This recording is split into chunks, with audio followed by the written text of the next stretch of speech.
Сәлем беріңе құрметті оқушылар, бүгін сендермен салыстырмалы ұлылыққа есеп талдайтын боламыз. Мұндай жағдайда всегда кіші санды үлкен санға бөле саласыңдар, үй 100% көп өйте саласыңдар. Болды, тым қиындығы жоқ.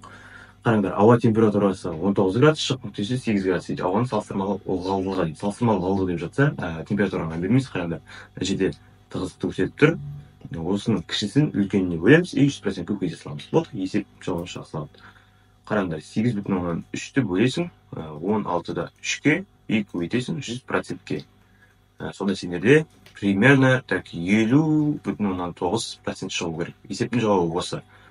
Сендерде қараңдар, мынадай сұрақ болуы мүмкін. Мына жерде грамм бөлінген метр куб, оны айналдырмаймыз ба деген сұрақ болуы мүмкін. Қараңдар, себебі екеуі де грамм бөлінген метр куб деп тұр.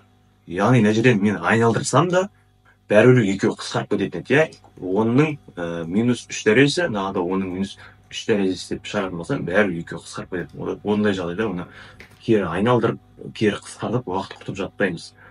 Екеуі бірдей болып тұр ма, бөле береміз. Себебі екеуінің өлшемділіктері бәрібір қысқарып кетеді. Сендерге барлығы түсінікті болды деген ойдам. Ендеше сау саламатта болыңыздар. Рахмет.